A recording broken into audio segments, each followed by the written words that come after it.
Twist ആണോന്ന് ചോദിച്ചാൽ ഞങ്ങൾക്ക് അറിയത്തില്ല. പക്ഷേ അത് നിങ്ങൾ ഉദ്ദേശിക്കുന്ന ബാഹുലിന്റെ ആ സ്റ്റൈൽ ഓഫ് വർക്ക് എന്തായാലും റൈറ്റിംഗ് എന്തായാലും ഇതിനകത്തുണ്ട്.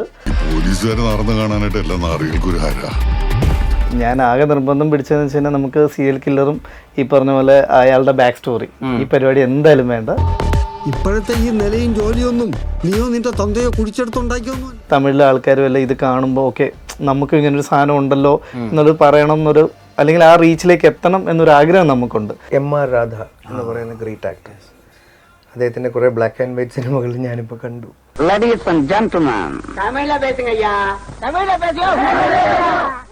സത്യൻ മാഷിന്റെ കാലം തൊട്ട് ബിഹേവിങ് പുതിയ ടേം ആയിട്ടൊക്കെ വെറുതെ പറയുന്നതാണ്.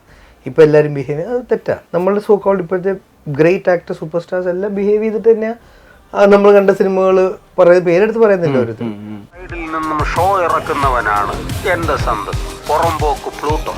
വലിയ ഭാഗ്യമല്ലേ അമ്പിളിച്ചേട്ടന്റെ മകനായി സ്ക്രീനിലെത്തുക? തീർച്ചയായിട്ടും മകൻ മൂലല്ല, ആ അപ്പുറത്ത് പാസിംഗ് ഷോട്ട് ആണെങ്കിലും വെരി ഹാപ്പി. അത് തുടരുമെന്ന് പറയുമ്പോൾ തരുൺ പറഞ്ഞ പോലത്തെ ആ സ്ലീപ്പർ സെല്ലിലൊക്കെ ഒരാളായിരിക്കും.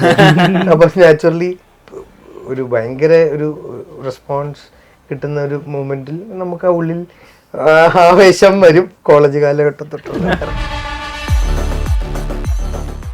ഡിജിറ്റലി നമുക്ക് സ്പീഡ് ചെയ്യാം. ഇപ്പം നിന്നെ ഇവിടെ തൊട്ടാൽ നീ സ്പീഡിൽ പറയുന്ന ആളാവില്ലല്ലോ. അത് ഭയങ്കര ഹാംഫുള്ളാണ്. അതിൻ്റെ ഒരു വിക്ടിമായി മാറുന്നുണ്ട് ഞാൻ ഇന്റർവ്യൂ ഇപ്പം 2 കഴിഞ്ഞ് 2.5 ഉണ്ടോ നോക്കുക. പോൺ എന്ന് പറയുന്നത് വളരെ റോങ് ആയിട്ടുള്ളൊരു മറ്റ് ജെൻഡറിന്, ഇപ്പൊ ആണുങ്ങൾ പെൺകുട്ടികളെയും പെൺകുട്ടികൾ ആണുങ്ങളെയും തെറ്റായി ചിത്രീകരിക്കാനും ഒബ്ജക്ടിഫൈ ചെയ്യാനും ഏറ്റവും നമ്പർ 1 റീസൺ ആവുന്നത് പോണാണ്. അതിന്റെ ഒരു വിക്ടിമുള്ള ഒരു വ്യക്തിയാണ് ഞാനൊക്കെ. പോണും റിയൽ ലൈഫും തമ്മിൽ വ്യത്യാസം എന്താണെന്ന് കുട്ടി ചോദിച്ചാൽ അത് എക്സ്പ്ലെയിൻ ചെയ്യുന്ന ഒരു അജോർഗീസ് ഇമാജിൻ ചെയ്തിട്ടുണ്ടോ? പിന്നെ അതിന്റെ ഒരു കുറവ് ഇല്ലായ്മയാണ് എന്റെയൊക്കെ തലമുറയ്ക്ക് പറ്റിയ ഏറ്റവും വലിയ തെറ്റ്. വാട്സാപ്പ് വഴി ഇംഗ്ലീഷ് പഠിക്കാൻ ഇംഗ്ലീഷ് കഫേ ഉള്ളപ്പോൾ ഇംഗ്ലീഷ് ഒരു വിഷയമേ അല്ല. English cafe presents you the perfect English. English cafe, we present you the perfect English. WhatsApp now 9633388575. Indian web സീരീസുകളെ സംബന്ധിച്ചിടത്തോളം മലയാളത്തിന് ഒരു വിസിറ്റിംഗ് കാർഡ് കൊടുത്ത സീരീസാണ് കേരള ക്രൈം ഫയൽസ്. അതിൻ്റെ 2ാം പതിപ്പ് വരുന്നു. അജു വർഗീസും അതിൻ്റെ ഡയറക്ടറായിട്ടുള്ള അഹമ്മദ് കമ്പീറുമാണ് ചേരുന്നത്. നമസ്കാരം. നമസ്കാരം. രണ്ടുപേരും ഒരു വിജയിച്ചൊരു വേർഷൻ്റെ അതിൻ്റെ 2ാം പതിപ്പിലേക്ക് കടക്കുന്നു. വീണ്ടും മനോജാവുന്നതിൽ എക്സൈറ്റ്മെന്റ് എന്താ? എക്സൈറ്റ്മെന്റ് ഹ്യൂജ് ആണ്. ഈ ഫ്രാഞ്ചൈസ് എന്ന് പറയുന്ന, അല്ലെങ്കിൽ to work under this director, അതെനിക്ക് ഭയങ്കര സന്തോഷമുള്ള കാര്യമാണ്. മനോജ് ആവുന്നത് പേഴ്സണലി ഇൻസെക്യൂർ ആയിരുന്നു ആദ്യവും. അത് എപ്പോഴും ഉള്ളൊരു ഇൻസെക്യൂരിറ്റി. ഓരോ ക്യാരക്ടറും നമുക്ക് വരുമ്പോൾ വരുന്നൊരു ഭയം. ചെയ്തൊരു കാര്യം വീണ്ടും ചെയ്യുമ്പം അത് പല എറേഴ്സിലൂടെയൊക്കെയാണ് ആ ക്യാരക്ടർ വന്നേക്കുന്നത്. അന്നത്തെ നമ്മളുടെ പല തെറ്റുകളും അതിന്റെ ഭാഗമാണ് ആ കഥാപാത്രത്തിന്റെ. ചിലപ്പോൾ ഈ 2 വർഷം കഴിയുമ്പോൾ നമ്മൾ ആ തെറ്റുകൾ കറക്റ്റഡ് ആവും. അപ്പൊ അത് മറന്നുപോയല്ലോ. അപ്പൊ അത് എനിക്ക് ഭയങ്കര ഒരു ഫിയർ ഉണ്ടായിരുന്നു. അത് ഞാൻ ത്രൂ ഔട്ട് അഹമ്മദിനോട് പറഞ്ഞ് ബുദ്ധിമുട്ടിക്കുന്ന ഒരു കാര്യമാണ്. പക്ഷേ എഗെയിൻ ദ ട്രസ്റ്റ് ആണല്ലോ മെയിൻ. അത് ബോധർ ചെയ്യണ്ട എന്ന് പറയുമ്പോൾ പിന്നെ ഞാൻ അതിനെക്കുറിച്ച് ബോധർ ചെയ്യാൻ നിന്നിട്ടില്ല. അതുപോലെ എനിക്ക് ഫസ്റ്റ് പാർട്ടിൽ ഭയങ്കര ഇഷ്ടമുള്ളൊരു സീനുണ്ട്. പെട്ടെന്ന് മനോജ് പോലീസുകാരനോട് വരുന്ന വളരെ കാഷ്വൽ ആയിട്ടുള്ളൊരു സീനാണ്. അത് ഇവരുടെ പാസ്റ്റ് റിലേഷൻഷിപ്പുകളെ പറ്റി സംസാരിച്ചിട്ട് ഞാൻ ഭയങ്കര റോമിയോ അല്ലായിരുന്നു എന്നൊക്കെ പറഞ്ഞ സമയത്ത് അപ്പൊ എനിക്കും ഉണ്ടായിരുന്നു ഇപ്പൊ അവൻ എന്താ ചെയ്യുന്നതെന്ന് പറയുന്ന ഒരു സെന്റൻസിൽ ആ പോലീസുകാരൻ വരും ആ മുഖത്ത്. അത് കണ്ടപ്പോൾ ചോദിക്കാം അയാളെ തേടി പോകണ്ടെന്ന് പറയുമ്പോൾ തിരിച്ചു വരും ചെയ്യും. ആ മുഖത്ത് പെട്ടെന്ന് മുഖം മാറിയിട്ട് ഭർത്താവ് പെട്ടെന്ന് പോലീസുകാരനാവാൻ. ആ സമയത്ത് എന്താ പറഞ്ഞു കൊടുത്തത്? അത് എനിക്ക് തോന്നുന്നത് അത് സീൻ എക്സ്പ്ലെയിൻ ചെയ്തിട്ട് അഴിച്ചേട്ടന്റെ കയ്യിൽ നിന്ന് സാധനം വന്നത്. നമ്മൾ കുറച്ച് ടേക്സ് പോയിട്ടുണ്ട്, പക്ഷെ അത് അങ്ങനെ കിട്ടി. കാരണം ഇതാണ് ഉദ്ദേശിക്കുന്നത്. സീരിയസ് ആയിട്ട് ചോദിച്ചോളാൻ പറയും. അങ്ങനെ പറയുന്നത് ബ്രീഫിംഗ് അതായിരിക്കും. ബാക്കിയൊക്കെ ഭയങ്കര കാഷ്വൽ ആയിട്ട് ചെയ്തു. ഇവിടെ ഒന്ന് സീരിയസ് ആയിക്കോളാം. ചേട്ടൻ സ്ഥിരം ഫിലിമിൽ വരാത്ത ഒരു രീതിയിൽ, അതായത് ഇച്ചിരി പിടിച്ചുള്ള രീതിയിൽ ആക്ടിങ് മാറി എന്ന് പറയുമ്പോൾ ചിലപ്പോൾ നമുക്ക് ആ സാധനം കിട്ടും. അപ്പൊ അതുകൊണ്ട് ത്രൂ ഔട്ട് മീറ്റർ അവിടെ വീട്ടിലാണെങ്കിലും നമുക്ക് ഇച്ചിരി പോലീസിൽ നിന്ന് മാറി ചെയ്യാൻ പറ്റുന്ന സ്ഥലവും അതേ ഉള്ളൂ. അപ്പൊ ആ സംസാരത്തില് അങ്ങനെ എന്നോട് അഹമ്മദ് പറഞ്ഞു, ആ ബിഫോർ ഇത് നല്ല കാഷ്വൽ ആയിക്കോളാൻ പറഞ്ഞു. എനിക്ക് ഓർമ്മയുണ്ട്, തനി പഴയ പണ്ടത്തെ സിനിമകളിൽ ചെയ്യുന്ന പോലെ ചെയ്തോ, എന്നിട്ട് ഈ സ്ഥലത്ത് ചിലപ്പോൾ പറഞ്ഞിട്ടുണ്ടാവും ഇവിടെ സീരിയസ് ആയിട്ട് ചോദിച്ചോളൂ.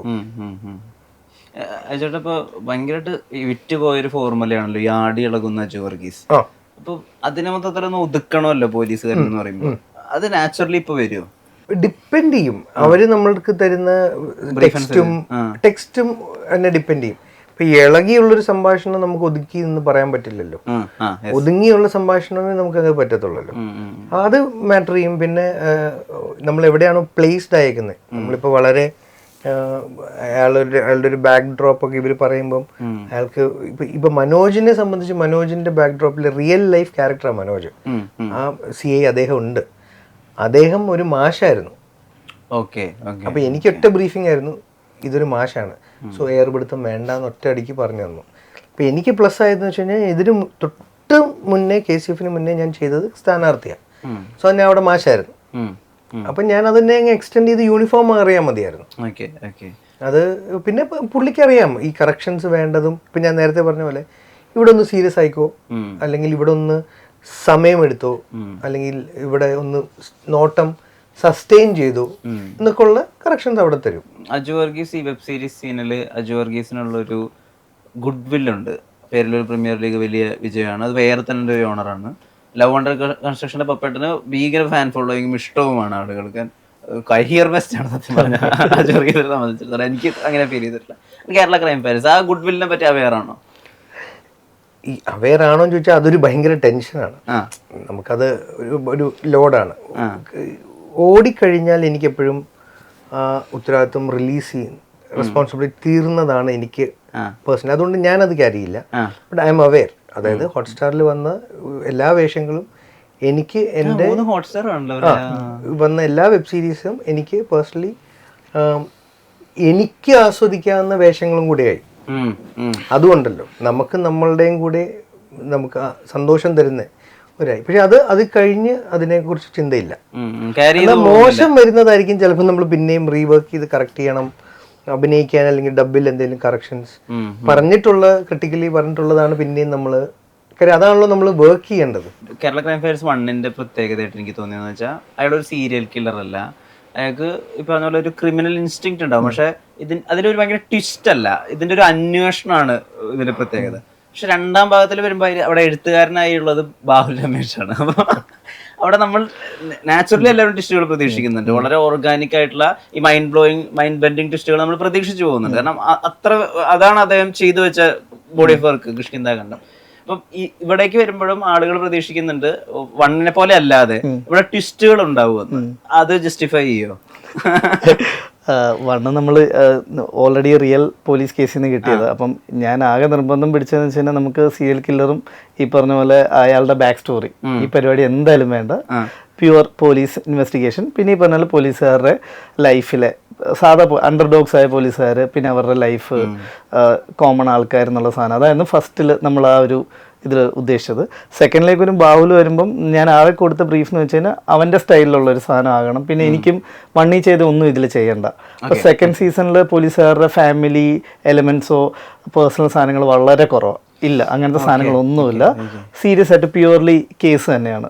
പിന്നെ ഫസ്റ്റ് സീസൺ സിംഗിൾ പ്ലോട്ട് ആയിരുന്നല്ലോ, ഷിജു അവിടെ അതിന് തപ്പുന്നായിരുന്നു. ഇത് സിംഗിൾ പ്ലോട്ട് അല്ല, മൾട്ടിപ്പിൾ ലേയേഴ്സ് ഉണ്ട്. നിങ്ങൾ പറഞ്ഞ പോലെ മൾട്ടിപ്പിൾ കാര്യത്തിലേക്ക് പോകുന്നുണ്ട്. ട്വിസ്റ്റ് ആണോന്ന് ചോദിച്ചാൽ ഞങ്ങൾക്ക് അറിയത്തില്ല. പക്ഷെ അത് നിങ്ങൾ ഉദ്ദേശിക്കുന്ന ബാഹുലിന്റെ ആ സ്റ്റൈൽ ഓഫ് വർക്ക് എന്തായാലും റൈറ്റിംഗ് എന്തായാലും ഇതിനകത്തുണ്ട്. അപ്പം ബാക്കി നോക്കാം. ഞാൻ കേട്ടിട്ടുണ്ട് കിഷ്കിന്ധാഖണ്ഡം അദ്ദേഹം എഴുതാൻ എടുക്കുന്ന സമയം 4 ദിവസമാണെന്ന് കേട്ടിട്ടുണ്ട്. അപ്പൊ ആ സമയത്ത് ഞാൻ ചോദിച്ചിരുന്നു, അതായത് തേവർമഹൻ എഴുതാൻ വേണ്ടിയിട്ട് കമലഹാസൻ 4 ദിവസം എടുത്തിട്ടുള്ളൂ, കിരീടം എഴുതാൻ വേണ്ടി അദ്ദേഹം 4 ദിവസം എടുത്തിട്ടുള്ളൂ. അപ്പൊ ഇത് എങ്ങനെയായത് 4 ദിവസം കൊണ്ട് എങ്ങനെയാ എഴുതുന്നതെന്ന് ചോദിച്ചിട്ടുണ്ടായിരുന്നു. അപ്പൊ അദ്ദേഹം പറഞ്ഞത് അങ്ങനെ എന്റെ മനസ്സിൽ രൂപമാക്കാൻ വേണ്ടിയിട്ട് ഞാൻ ഇങ്ങനെ ഇരിക്കും, എഴുതുന്നതിന് വേണ്ടിയിട്ട് എടുക്കുന്ന സമയമാണ്. ക്രൈം ഫയൽസ് എഴുതിയത് 10 ദിവസം കൊണ്ടാണെന്ന് കേൾക്കുന്നത്. അണ്ടർ 10 ഡേയ്സിലാണ് എഴുതിയത്. അതെ, കാരണം വെച്ചാൽ ബാഹുൽ അതായത് അത്യാവശ്യം നന്നായിട്ട് വായിക്കും, സിനിമകൾ കാണും, വേൾഡ് സിനിമകൾ കാണും. പിന്നെ അവൻ കുറച്ചുകൂടെ നമ്മളെപ്പോലെ അതിൻ്റെയൊക്കെ 10 ഇരട്ടി സിനിമ ഭയങ്കര ആഗ്രഹവും ഭയങ്കര ഇതായിട്ടുള്ള ഒരു സിനിമ ഹോളിക് വരുത്തണ്ട. അപ്പോൾ അവൻ്റെ ചിന്ത എങ്ങനെയാണ്. പിന്നെ ഞാൻ സീസൺ 1 കഴിഞ്ഞ ആഷിക്ക് വേറൊരു പേഴ്സണൽ കാര്യത്തിന് മാറിയപ്പോൾ പെട്ടെന്ന് എനിക്ക് ബാഹുലിനെ ചോയ്സ് തന്നെ വന്നു. അപ്പോൾ കിഷ്കിന്ധാഖണ്ഡം ഇറങ്ങിയിട്ട് പോലുമില്ല. അപ്പോൾ ഞാൻ അവനെ വിളിക്കുന്നു, കാര്യം പറയുന്നു. ഞാൻ ആകെ പറഞ്ഞത് നമ്മുടെ ഈ ഫ്രാഞ്ചൈസി ആയതുകൊണ്ട് എനിക്ക് ക്യാരക്ടേഴ്സ് ഇതിനകത്ത് വേണം, ബാക്കി നീ ഫുൾ ഫ്രീഡം എടുക്കുക, എനിക്ക് സ്കെയിലപ്പ് ചെയ്യണം, 1 ചെയ്ത് ഒന്നും ഇതിനകത്ത് വേണ്ട, അങ്ങനത്തെ ഒരു ബ്രീഫ് മാത്രമേ ഞാൻ കൊടുത്തുള്ളൂ. അപ്പോൾ അവൻ ഓക്കെ, ഇങ്ങനെ കുറച്ചേരം ആലോചിച്ചിരുന്നിട്ട് പോവാം. ബാക്കിയുള്ള റൈറ്റേഴ്സോ ഫിലിം മേക്കേഴ്സിനെ പോലെ 1 ലൈനോ അതായത് സ്റ്റോറിയുടെ ഒരു ത്രെഡോ അല്ലെങ്കിൽ നമുക്കൊരു സിനോപ്സിസ് അയച്ചു തരലോ ഇതൊന്നുമില്ല. ആള് പോയിട്ട് പിന്നെ കുറച്ച് ദിവസം ഒരു വിവരം കാണത്തില്ല, ഫുൾ സ്ക്രിപ്റ്റ് അയച്ചു തരും. അത് നറേറ്റും ചെയ്യത്തില്ല, നമ്മൾ വായിച്ചോണം. നമ്മൾ ബൗണ്ടായിട്ട് മെയിലില് നമ്മുടെ മെയിലിൽ അത് അയച്ചു തരും, നമ്മളത് മൊത്തത്തിൽ വായിച്ചോണം. വായിച്ചിട്ട് പിന്നെയാണ് നമ്മുടെ ഡിസ്കഷൻ തുടങ്ങുന്നത്. അതാണ് അവന്റെ ഒരു സ്റ്റൈല്. കാരണം കിഷ്കിന്ധാനന്ദൻ ഞാൻ കോവിഡ് സമയത്ത് എനിക്ക് അയച്ചു തന്നിട്ടുള്ളത്. ഞങ്ങൾ ഓൾറെഡി ഫ്രണ്ട്സ് ആണ്, same film institute, common friends എല്ലാം ഉണ്ട്. അപ്പോൾ അന്നും അത് ഞാൻ വായിച്ചു, അതും എനിക്ക് ഫുള്ളായിട്ടാണ്. ഞാൻ ആ സിനിമ അത്രയും വർഷം കഴിഞ്ഞ് ഞാൻ തിയേറ്ററിൽ കണ്ടപ്പം എനിക്കത് ഭയങ്കര ഇതായിരുന്നു. ഞാൻ അന്ന് വായിച്ച സാധനമാണ്. പിന്നെ അവൻ്റെ ഡിസ്ക്രിപ്ഷൻസ് ഭയങ്കര സ്ട്രോങ് ആയിരിക്കും, നമുക്ക് വിഷ്വൽ ഭയങ്കരമായിട്ട് കിട്ടും. സോ ഇതിനകത്ത് എൻ്റെ ഉദ്ദേശം അവൻ എഴുതിയ സാധനത്തിന് ഒരു 60-70% നീതി പുലർത്തി ഞാൻ എടുത്തു വെക്കണം എന്നുള്ള സാധനമായിരുന്നു എനിക്ക് മെയിനായിട്ട്. ഭയങ്കര ഡിസ്ക്രിപ്റ്റീവ് ആണല്ലോ പുള്ളി, ഭയങ്കര ഡീറ്റെയിൽഡ് ആണ്. അത് പോയി ചെയ്താൽ മതി. അതെ, ക്യാരക്ടർ അതുപോലെ ഇവൻ ഇപ്പം ചെറിയൊരു റോൾ ചെയ്യുന്ന ആളുടെ അടുത്താണേലും ബാക്ക് സ്റ്റോറിയും കാര്യങ്ങളും എല്ലാം, കാരണം ഫുൾ ടൈം സെറ്റിലുണ്ടായിരുന്നു, പ്രീ പ്രൊഡക്ഷന് നമ്മുടെ കൂടെ തന്നെ ഉണ്ടായിരുന്നു. ആളൊരു ക്യാമറാമാനും ആണ്. അപ്പം ഇവരുമായിട്ട് ബാക്ക് സ്റ്റോറി പറഞ്ഞു, അവൻ്റെ ലാസ്റ്റ് ഷൂട്ട് നീളുമ്പോൾ ഞാൻ എൻ്റെ പൊന്നളിയെ മതി വിട് എങ്കിലേ, കാരണം അവൻ അത്രമാത്രം ഡീറ്റെയിലിങ് കാര്യങ്ങളും. കാരണം അത് മാത്രമല്ല, ഞാൻ ആദ്യമായിട്ടാണ് ഈ 4 പടം ചെയ്തതിൽ കൂടുതലും ഡയറക്ടർ സീറ്റിൽ ഇരിക്കാൻ എനിക്ക് പറ്റിയത് ഇതിലാണ്. കാരണം ബാക്കി സ്ക്രിപ്റ്റിന്റെ കാര്യത്തിലും ഡയലോഗിലും അവൻ ഇരിക്കുന്നുണ്ടായിരുന്നു ആർട്ടിസ്റ്റുമായിട്ട്. ബാക്കി എല്ലാ ഫിലിമിലും ഞാൻ പോവും, ഞാൻ തന്നെ കഥ പറയണം, ഞാൻ തന്നെ ഇവിടെ വരണം, ഇങ്ങനെ ഉണ്ടായിരുന്നു. ഇത് ഞാൻ അവൻ അതുപോലെ എല്ലാവരുമായിട്ട് ഇരുന്ന് അവൻ ഡയലോഗ്സ് കാര്യങ്ങളും, കാരണം അവൻ പറയുന്ന വേർഡ്സ് അത് തന്നെ വേണം അവന്.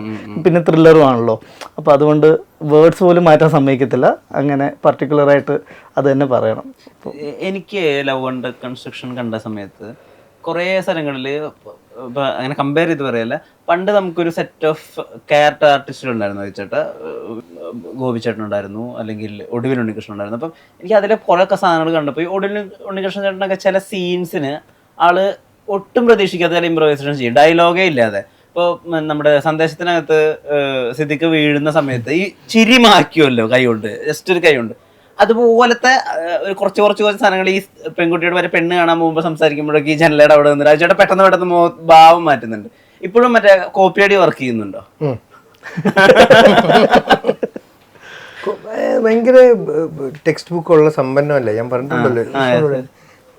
നമ്മുടെ ഇൻഡസ്ട്രിയുടെ സിനിമ തൊട്ടടുത്ത് തമിഴും നോക്കിക്കഴിഞ്ഞാൽ നമുക്ക്, ഫോർ എക്സാമ്പിൾ, നമുക്ക് ഒരു ഭയങ്കര ഡയലോഗ് റെൻഡറിങ് ഈ അടുത്ത് എനിക്ക് ഇഷ്ടപ്പെട്ടത്, എൻ്റെ കണ്ണിൽ വളരെ ലേറ്റായിട്ട് വന്ന ഒരു ഗ്രേറ്റ് ആക്ടറാണ് M.R. രാധ എന്ന് പറയുന്ന ഗ്രേറ്റ് ആക്ടർ. അദ്ദേഹത്തിൻ്റെ കുറേ ബ്ലാക്ക് ആൻഡ് വൈറ്റ് സിനിമകൾ ഞാനിപ്പോൾ കണ്ടു, കുറേ പോർഷൻസ്. എന്തൊരു ടൈമിംഗ് ആണെന്ന് അറിയാം. ഗ്രേറ്റ് ലെജൻഡ് അവിടുത്തെ ഡയലോഗ്സിൽ പുള്ളി ചെയ്യുന്ന ഇംപ്രൂവൈസേഷൻസ് ഉണ്ടാവും ചേട്ടാ. അതായത് ഭയങ്കര കാലത്തിന് അതേ പറയുന്ന കാര്യങ്ങളും. അതായത് മറ്റേ കുറച്ചാൾ കഴിഞ്ഞ് പഴനിക്ക് മുട്ടടിക്കാൻ പോകുന്ന ഒരു സീക്വൻസ് ആ ഒരു പടത്തിൽ, പണ്ടത്തെ പടത്തിൽ. അപ്പൊ ചോദിക്കുകയാണ് എങ്ങടാ പറയും പഴനിക്ക് ആണ്ടവനക്ക് മുടി കൊടുക്കാൻ, അവരുടെ ഭാഷ വേറെ ആണല്ലോ, മുടിക്ക് അവിടെ വേറെ ആണല്ലോ. ഉയിർ കൊടുത്ത സ്വാമിക്ക് ഇത് വേടാ കൊടുക്കാൻ. പുള്ളി ആക്ച്വലി ഇൻ റിയൽ ലൈഫ് ഇതാ നിരീശ്വരവാദിയാ. അപ്പൊ അത് ഭയങ്കര സ്ട്രോങ്. അപ്പം ഞാൻ പറയുന്നത് നമ്മൾ സമ്പന്നമാണ്. അതേപോലത്തെ ടെക്സ്റ്റുകളുള്ള സിനിമകൾ, കണ്ടന്റ് ഉള്ള സിനിമകൾ, അത് ഈസിലി ഈ ബിഹേവിംഗ് ഒന്നും ഇന്ന് വന്നല്ല. സത്യൻ മാഷിന്റെ കാലം തൊട്ട് ബിഹേവിംഗ് പുതിയ ടേം ആയിട്ടൊക്കെ വെറുതെ പറയുന്നത്. ഇപ്പൊ എല്ലാരും ബിഹേവിംഗ്, അത് തെറ്റാ. ബിഹേവിംഗ് പണ്ടോട്ടെ ബിഹേവിംഗ് ആക്ടർ, നമ്മളുടെ സോ കോൾഡ് ഇപ്പോഴത്തെ ഗ്രേറ്റ് ആക്ടർ സൂപ്പർ സ്റ്റാർസ് എല്ലാം ബിഹേവ് ചെയ്തിട്ട് തന്നെയാ നമ്മൾ കണ്ട സിനിമകൾ പേരെടുത്ത് പറയുന്നില്ല ഓരോരുത്തർ അതൊക്കെ. അപ്പം നമുക്ക് അങ്ങനെ ഒരു ടെക്സ്റ്റ് ബുക്ക് ഉള്ളപ്പം പരീക്ഷയ്ക്ക് മുന്നേ ഒന്ന് റെഫർ ചെയ്യുന്നുണ്ട്. ഈ ഇപ്പൊ പുറത്തെ ചില വെബ് സീരീസുകളൊക്കെ ഉണ്ടല്ലോ, ഇപ്പൊ അഡോളസൻസ് ഫോർ ഇൻസ്റ്റൻസ് ഭയങ്കരമായിട്ട് ചർച്ചയാവുകയും ഇതുവരെ സംസാരിക്കാത്ത ഒരു വിഷയം സംസാരിക്കുകയൊക്കെ ചെയ്താൽ, അപ്പൊ നിങ്ങൾക്ക് പുറത്തത്തെ കണ്ടന്റ് കാണുന്ന സമയത്ത് ഇതുപോലൊന്ന് മലയാളത്തിൽ സാധ്യമാണോ, ഇതുപോലൊരു മലയാളത്തിൽ സ്പേസ് ഉണ്ടോ, അങ്ങനെ തോന്നുന്ന നിമിഷങ്ങളുണ്ടോ പുറത്തെ കാണുമ്പോൾ? മെയിനായിട്ട് സീസൺ 1 നമുക്ക് ഇങ്ങനെ ഒരു അവസരം കിട്ടിയപ്പോൾ നമ്മുടെ മെയിൻ എയിം ഇപ്പൊ പാതാളിലോക്കും ഡൽഹി ക്രൈമും പോലെ, അതെ അതുപോലത്തെ നമുക്ക് മലയാളത്തിൽ നിന്ന് ഒരു അവസരം കിട്ടി. അപ്പൊ എന്റെ മെയിൻ എയിം, കാരണം നമുക്ക് കുറച്ച് സമയമുള്ളായിരുന്നു, നമ്മുടെ ഈ ത്രെഡ് അവർക്ക് ഇഷ്ടപ്പെട്ടു. ആൻഡ് ഇതാണെങ്കിൽ ഒരു 4 എപ്പിസോഡിലുള്ള കണ്ടന്റുകൾ, അത് നമ്മൾ 6 എപ്പിസോഡ് ആക്കി. അപ്പോൾ നമ്മൾ മെയിനായിട്ട് നോക്കിയത് ക്വാളിറ്റിയാണ്. മെയിനായിട്ട് വിഷ്വലും പ്രൊഡക്ഷൻ ക്വാളിറ്റി ആ ഒരു ഇതിലെത്തണം എന്നായിരുന്നു ഫസ്റ്റ് സീസണിൻ്റെ ഇത്. സെക്കൻഡ് സീസണിൽ വന്നപ്പം എനിക്ക് ഇപ്പോൾ ബാഹുലിനെ എനിക്കറിയാം, അപ്പോൾ എനിക്കും ഒരു നമ്മുടെ മലയാളത്തിൽ നിന്ന് ഒരു ഒറിജിനൽ സാധനം വേണം എന്ന് ഭയങ്കര ആഗ്രഹം എനിക്കുണ്ട്, അവനും ഉണ്ട്. അപ്പോൾ അതുകൊണ്ടാണ് നമ്മൾ ആ കൊളാബറേഷൻ വെച്ചതും. അപ്പോൾ ഇത് വെളിയിൽ നമ്മൾ ഇന്ത്യയുടെ വെളിയിൽ ആലോചിക്കുന്നില്ല, പക്ഷെ ഇന്ത്യയിൽ മൊത്തത്തിൽ ഇപ്പോൾ ഹിന്ദിയിലെ ആൾക്കാരും തമിഴിലെ ആൾക്കാരും എല്ലാം ഇത് കാണുമ്പോൾ ഓക്കെ നമുക്ക് ഇങ്ങനൊരു സാധനം ഉണ്ടല്ലോ എന്നുള്ളത് പറയണം എന്നൊരു, അല്ലെങ്കിൽ ആ റീച്ചിലേക്ക് എത്തണം എന്നൊരു ആഗ്രഹം നമുക്കുണ്ട് കണ്ടന്റ് എല്ലാം വർക്കായാൽ. അപ്പോൾ അത് നമ്മൾ നോക്കാറുണ്ടായിരുന്നു. എനിക്ക് 1-ൽ 2-ൽ ലൈഫ് ടച്ചിങ് മൊമെന്റ്സ് ഉണ്ടായിരുന്നു. ഒന്ന് നവാസ് പള്ളിക്കുന്നിന്റെ വൈഫ് പ്രഗ്നന്റ് ആണെന്ന് വിളിച്ചു പറയുന്ന സീക്വൻസ്. 2 ആ സമയത്ത് ഭയങ്കരമായിട്ട് ഈ ഇൻസ്റ്റാ സ്റ്റോറിയിൽ ഒരു വൈറലായ സാധനമാണ് ലാൽ സാർ പറയുന്നത്, ഒരുത്തനെ നമ്മുടെ ലൈഫില് അഭിപ്രായം പറയാൻ സമ്മതിക്കരുത്. ആൻഡ് ഈ രണ്ടും കണക്ട് ആവുന്ന പോലത്തെ ചില മൊമെന്റ്സ് ഉണ്ടല്ലോ, അത് 2-ൽ വരാൻ സാധ്യത ഉണ്ടോ? ഇല്ല, അതാ ഞാൻ പറഞ്ഞത്, നമ്മള് ഫാമിലി ഈ പറഞ്ഞ പോലെ അങ്ങനെ പേഴ്സണൽ അങ്ങനെ ഉണ്ട്, ഇല്ല എന്നല്ല, പക്ഷെ കൂടുതലും ഇല്ല. കാരണം ഫസ്റ്റിനകത്ത് നമ്മളത് കേസ് ഇച്ചിരി സ്ട്രോങ്ങും മൾട്ടിപ്പിൾ ലെയേഴ്സും കാര്യങ്ങളും ഉള്ളതുകൊണ്ട് നമ്മൾ അതിന് അധികം, കാരണം ഫസ്റ്റിനകത്ത് അത് ചെയ്തു, ഞാൻ അത് ഇതിനകത്തും വീണ്ടും റിപ്പീറ്റ് ചെയ്താൽ ഇത് തന്നെ ചെയ്യാനുള്ളൂ എന്നുള്ള സാധനം വരും. അത് മറ്റേനകത്ത് അവിൽ മിൽക്ക്, അപ്പൊ ഞാൻ ഇനി ഒരു ഫുഡിന്റെ എലമെന്റ് ഇട്ടുകൊണ്ട് വന്നാൽ ഇവന് ഇത് മാത്രം അറിയത്തുള്ളൂ എന്ന് എല്ലാവരും പറയും. സോ ഞാൻ അത് ബോധപൂർവ്വം ഇതിനകത്തില്ല, ഞാൻ അത് ഒഴിവാക്കി. ചേട്ടാ, ഈ പുറത്തത്തെ കോണ്ടന്റിനെ പറ്റി പറഞ്ഞപ്പോ, ഞാൻ ഇപ്പൊ തമിഴ് സിനിമയില് മണികണ്ഠൻ എന്നുള്ള ആക്ടർ അവിടെ രസമായിട്ടുള്ള ഒരുപാട് കുടുംബ സിനിമകൾ ചെയ്യുന്നു. ഇപ്പൊ കുടുംബസ്ഥൻ എന്ന് പറഞ്ഞ സിനിമ, ഗുഡ് നൈറ്റ്, ലവർ, അജിച്ചേട്ടനൊക്കെ പറ്റുന്ന സോണ. എപ്പോഴെങ്കിലും തോന്നിയിട്ടുണ്ടോ ഒരു പ്രൊഡക്ഷൻ ഹൗസും കയ്യിലുണ്ടല്ലോ, അങ്ങനത്തെ എന്തെങ്കിലും എടുത്ത് ചെയ്യണമെന്ന്? പ്രൊഡക്ഷൻ ഹൗസ് ചെയ്തത് ഇതുവരെ സേവ് ചെയ്യാൻ പറ്റിയ ഒരു പരിപാടി അങ്ങനെ നടന്ന, ഓഫ് കോഴ്സ് നമുക്ക് അങ്ങനത്തെ സിനിമകൾ എക്സ്പെരിമെന്റ് ചെയ്യണമെന്നുണ്ട്. അതിൽ ഒരു സംശയമില്ല. അങ്ങനത്തെ ഒരുപാട് ഇപ്പോഴും നമുക്ക് നമ്മുടെ അപ്പം അത് ഇന്ന് അങ്ങനത്തെ ഒരുപാട് പേര് അവരുടെ ആഗ്രഹങ്ങൾ പറഞ്ഞിട്ടുള്ളവർ അറിയാം. പക്ഷെ ഒരു കൊമേഴ്ഷ്യൽ സക്സസ് തരുന്നൊരു ഫിനാൻഷ്യൽ ഫ്രീഡം വേണം. ഫണ്ടാസ്റ്റിക് ഇപ്പം അങ്ങനത്തെ ഒരു നിലയിലല്ല. അപ്പം നാച്ചുറലി അങ്ങനത്തെയുള്ള ഇപ്പം എൻ്റെ കൂടെയുള്ള ഒരാൾ, കൂടുതൽ മാനേജർ, ഇപ്പോൾ ലെറ്റേഴ്സ് എന്ന് പറഞ്ഞൊരു കമ്പനി അദ്ദേഹത്തിന് സ്റ്റാർട്ട് ചെയ്തിട്ടുണ്ട്. വല അതിലാണ് സ്റ്റാർട്ട് ചെയ്തിരിക്കുന്നത്. അപ്പോൾ 1-2 സിനിമകൾ അദ്ദേഹം പ്ലാൻഡ് ആണ്. അപ്പം ഇതൊക്കെ കറക്റ്റായിട്ട് വന്നു കഴിഞ്ഞാൽ ഡെഫിനറ്റ്ലി വിഷൻ അതാണ്. വല ഒരു ഭയങ്കര പ്രതീക്ഷ ഭാരം ഉണ്ടാക്കുന്ന ഒരു പ്രൊജക്റ്റായി മാറി. പ്രതീക്ഷ മതി, ഭാരം. ചെറിയൊരു ഒരു പുള്ളിയുടെ സ്ഥിരം, ഞാൻ ഗഗനചാരി പറഞ്ഞ പോലെ തന്നെ പുള്ളിയുടെ ഒരു ലോകം പുള്ളി ഉണ്ടാക്കുന്നു, അരുൺ ചന്തു. ആ ലോകം എന്താണെന്ന് ഞാനും കഴിഞ്ഞിട്ട് കാണാൻ വെയിറ്റിംഗ് ആണ്. ഇപ്പം ഒരു സ്കെഡ്യൂൾ കഴിഞ്ഞിട്ടുള്ളൂ, ഇനി മൾട്ടിപ്പിൾ സ്കെഡ്യൂൾസ് ഉണ്ട്. അതൊരു കാണ്ടമായിട്ടുള്ളൊരു പ്ലാനാണ്. വലിയ ഭാഗ്യമല്ലേ അമ്പിളിച്ചേട്ടന്റെ മകനായി സ്ക്രീനിലെത്തുക? തീർച്ചയായിട്ടും മകൻ മൂലല്ല, ആ അപ്പുറത്ത് പാസിംഗ് ഷോട്ട് ആണെങ്കിലും വെരി ഹാപ്പി. അതിൽ കാണാൻ പറ്റുന്നതിൽ തന്നെ സന്തോഷമല്ലേ. വെബ് സീരീസ് ചെയ്യുന്ന സമയത്ത് നമുക്കൊരു ക്യാരക്ടറിന് കുറച്ചും കൂടി പുഷ് കൊടുക്കാൻ പറ്റും. സിനിമ പോലെ ഈ 2.5 മണിക്കൂറിന്റെ അല്ലെങ്കിൽ theatre interval, first half, second half, ആ പരിമിതികളില്ലല്ലോ. അത് 2 സീസണിലും എഫക്റ്റീവ് ആയിട്ട് ഉപയോഗിക്കാൻ പറ്റിയിട്ടുണ്ടോ? ഒന്ന് നമുക്ക് 6 എപ്പിസോഡ് അരമണിക്കൂർ എന്ന് പറഞ്ഞൊരു സംഭവം ഉണ്ടായിരുന്നു, അവർ തന്നിട്ടുണ്ടായിരുന്നു 6 മണിക്കൂർ. അപ്പം നമ്മൾ അതിനുള്ളിൽ തീർക്കുക എന്നുള്ളൊരു സംഭവമുണ്ട്. പിന്നെ ബിഞ്ച് വാച്ച് ചെയ്യണമെന്ന് നമുക്കും ഒരു ആഗ്രഹമുണ്ട്. കാരണം ഇപ്പോൾ എല്ലാവരും നോക്കുമ്പോൾ ഡ്യൂറേഷൻ നോക്കുമ്പം ഒരു 2.5 മണിക്കൂർ, സിനിമയുടെ ഡ്യൂറേഷൻ ആകുമ്പോൾ എല്ലാവരും ഇരുന്ന് കാണും എന്ന് പറയുന്ന സംഭവം ഉണ്ടല്ലോ. അത് ഈ പ്ലാറ്റ്ഫോമും അതിൽ വിശ്വസിക്കുന്നുണ്ട്. അപ്പോൾ അവർ അതിൽ നിർത്തണമെന്നൊരു നമുക്ക് ഒരെണ്ണം പറഞ്ഞിട്ടുണ്ടായിരുന്നു. അപ്പോൾ സെക്കൻഡ് സീസണും അതുപോലെ തന്നെയാണ്. 25 to 30 മിനിറ്റ്സ് വരുന്ന 6 എപ്പിസോഡ് തന്നെയാണ്. എല്ലാം കൂടെ ഒരു 245 ആ റേഞ്ചേ ഇതും ഉള്ളൂ, ആക്ച്വലി ഉള്ളൂ. പക്ഷേ എനിക്ക് ആഗ്രഹമുണ്ട്, അതായത് ഇപ്പം നമ്മൾ ദാഹദാണേലും നമ്മൾ ഹിന്ദി സീരീസ് ഒരു എപ്പിസോഡ് 51-52 മിനിറ്റ്. പക്ഷെ നമ്മുടെ ഇവിടെ അത് എങ്ങനെ എഫക്റ്റീവ് ആവുമെന്ന് ആരും പ്രൂവ് ചെയ്തിട്ടില്ല. കാരണം വെച്ചാൽ ചിലപ്പോൾ ലാഗ് അടിച്ചാലോ എന്നുള്ളൊരു സംഭവം ഇവിടെ ഉണ്ടല്ലോ. നമ്മൾ പക്ഷെ അത് കാണുമ്പോൾ നല്ലതെന്നും ഇവിടെ നമ്മൾ എടുക്കുമ്പോൾ ലാഗ് അടിക്കുമെന്ന് പറയുമെന്ന ഡൗട്ട് പ്ലാറ്റ്ഫോമിനുണ്ട്. കാരണം ഇപ്പം അവര് ഈ പറഞ്ഞ പോലെ 15 മിനിറ്റിൽ എത്ര പേര് നിർത്തിയിട്ട് പോയി, അങ്ങനത്തെ ആ ഒരു മീറ്റർ വെച്ച് അൽഗോരിതം അവർ ഫോളോ ചെയ്യുന്നുണ്ട്. സോ അതുകൊണ്ട് ലെങ്തി ഭയങ്കര ഒരു അരമണിക്കൂറിന് മണ്ടയിലുള്ള ലെങ്ത് ഒരു സമ്മതിക്കാനുള്ള ചാൻസ് ഇപ്പോഴത്തെ ഇതിൽ കുറവാണ്. പക്ഷെ നമ്മൾ അതൊന്നും മനസ്സിൽ വെച്ചില്ല.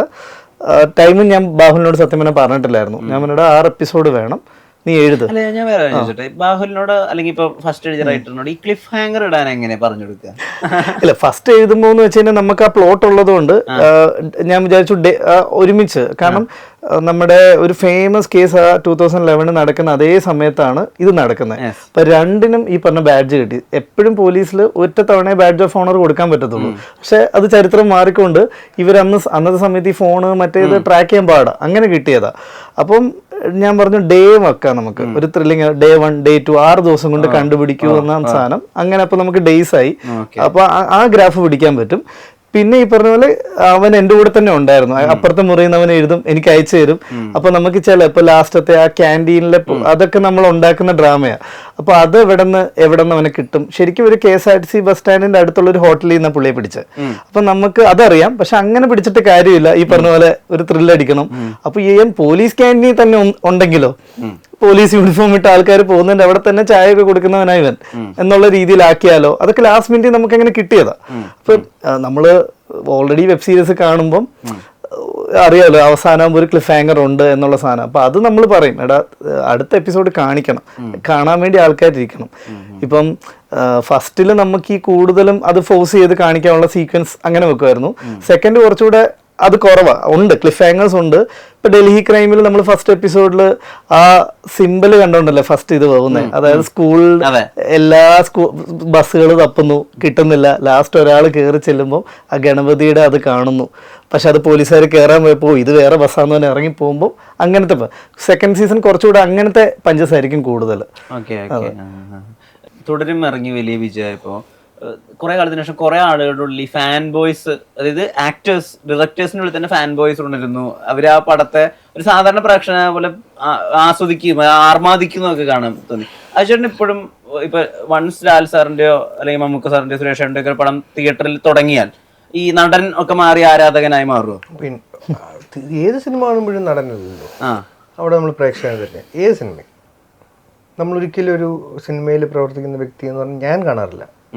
അവരെന്ത് തരുന്നു അത് റിസീവ് ചെയ്യാനാണ് ഞാനിരിക്കുന്നത്. ഇപ്പം എൻ്റെ കൂടെ ഇപ്പം വൈഫ് സിനിമ കാണുമ്പം പ്രിഡിക്റ്റബിൾ നേച്ചറുള്ള ആളാണ്. ഇത് അങ്ങനെ പോകും. എനിക്ക് ഇന്ന് വരെ സെൻസിൽ കിട്ടിയിട്ടില്ല. അവരെന്താണോ ഒരുക്കിയേക്കുന്നത് അത് കാണാനാണ് ഞാൻ ഇരിക്കാറ്. ആക്ച്വലി അത് കണ്ടിട്ട് ഇപ്പം എനിക്കത് ടോട്ടാലിറ്റിയിൽ ഇഷ്ടപ്പെട്ടോ ഇല്ലയോ, അല്ലെങ്കിൽ ചില ഇഷ്ടപ്പെട്ട സീനുകളോ മൊമെന്റ്സോ ഉണ്ടോ, ഇത് കഴിഞ്ഞൊരു ഇഴകീറിയൊരു വിശകലനത്തിലോട്ട് പോകാറില്ല. അത്ര ഇൻട്രസ്റ്റിംഗ് ആയിട്ട് ഇപ്പോൾ വരുന്ന സിനിമ വാഴ ഫോർ എക്സാമ്പിൾ എനിക്ക് വളരെ ഇഷ്ടപ്പെട്ട് ഞാൻ ബിപിൻ ദാസിനോട് 1 മണിക്കൂറോളം സംസാരിച്ച സിനിമയാണ്. കാര്യം ഏറ്റവും നല്ല ഒരു അഡാപ്റ്റേഷൻ ഫോർ 3 Idiots എനിക്ക് ഫീൽ ചെയ്തിട്ടുണ്ട്. അത് ഭയങ്കര പാടാ 3 Idiotsനെ ഒന്ന് ഇൻസ്പയർഡ് ആയിട്ട് അതിൽ നിന്ന് പ്ലേസ് ചെയ്യാൻ. ഫാമിലി ഇമോഷൻസ് ഒക്കെ ഇപ്പോഴത്തെ ജനറേഷൻസിൽ വളരെ അവർക്ക് ഇണങ്ങുന്ന രീതിയിൽ കണക്ട് ആവുന്ന രീതിയിൽ പ്ലേസ് ചെയ്യാൻ എളുപ്പമല്ല. അതിന്റെ മ്യൂസിക് സൗണ്ട്സ്കേപ്പ് അടിപൊളിയാണ്. അപ്പൊ അത് പോലത്തെ ഉള്ള സിനിമകൾ ഭയങ്കരമായിട്ട് അതിനെ കുറിച്ച് സംസാരിക്കും. അല്ലാത്തത് ഇഷ്ടപ്പെട്ടില്ലെങ്കിൽ അങ്ങ് ഡിസ്കണക്ട് ആയി പോകാറേ ഉള്ളൂ. പക്ഷെ കാണുന്ന സമയത്ത് പ്യുവർലി പ്രേക്ഷകനാണ്. അത് എസ്പെഷ്യലി ഇപ്പൊ ഈ ചോദ്യം വന്നപ്പോൾ തുടരും എന്ന് പറയുമ്പോൾ തരുൺ പറഞ്ഞ പോലത്തെ ആ സ്ലീപ്പർ സെല്ലിലൊക്കെ ഒരാളായിരിക്കും.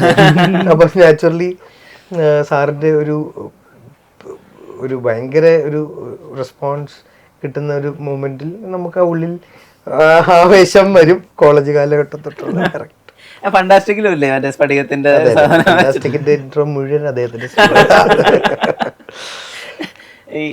പോയിട്ട് ഈ നേരത്തെ ഇപ്പൊ ആർക്കൈവിലൊക്കെ പ്രൊഡക്ഷൻ ഹൗസിന്റെ ലോഗോ വേറൊരു ആക്ടറിന്റെ സത്യം അത് ധ്യാനും വിശാഖും ഞാനും യുനാനിമസ്ലി പിന്നെ ഒഫീഷ്യൽ ലാൽ സാർ ഫാൻസ് ആയതുകൊണ്ട്.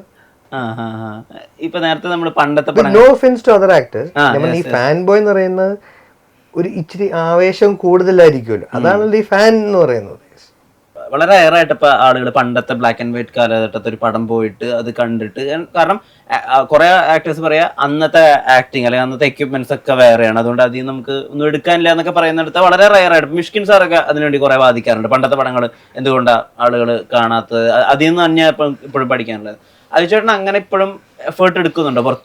പിന്നെ ഞാനൊരു ലേറ്റ് 70s അല്ലെങ്കിൽ ഏർലി 80s ടു ഒരു 90 മിഡ് വരെയുള്ള സിനിമകൾ 2 ഭാഷയുടെയും അത്യാവശ്യം നന്നായി തന്നെ കാണാറുണ്ട്. റീവാച്ചും ഫുള്ളൊരു സിനിമ ഇരുന്ന് കാണുന്നില്ല, നമുക്ക് പലരുടെയും ബിറ്റ്വീൻ പോർഷൻസോ അല്ലെങ്കിൽ ചിലതൊക്കെ അറിയാമല്ലോ. അപ്പോൾ എക്സാക്ട്ലി ലൈക്ക് എ റെഫറൻസ് ഞാൻ പോയി വിസിറ്റ് ചെയ്യാറുണ്ട്. തമിഴ് മലയാളം അത് വേറെ ഭാഷയിലോട്ടോ ഇംഗ്ലീഷിലോട്ടോ അതർ ഫോറിൻ ലാംഗ്വേജസിലോട്ടോ ഞാൻ പോയിട്ടില്ല. കാര്യം ഞാൻ നേരത്തെ പറഞ്ഞത് ഇവിടെ സമ്പന്നമാകുമ്പോൾ ഞാൻ എന്തിനാ അവിടെ പോകണം. കുറച്ച് ആക്ടേഴ്സിനൊക്കെ ഒരു പോയിന്റ് കഴിയുമ്പോൾ ഈ ഡയലോഗ് ഇല്ലാതെ കാര്യങ്ങൾ കമ്മ്യൂണിക്കേറ്റ് ചെയ്യാനുള്ള ഒരു ബ്രില്യൻസ് വരും. ഫോർ ഇൻസ്റ്റൻസ് ഇപ്പൊ ഇന്ത്യൻ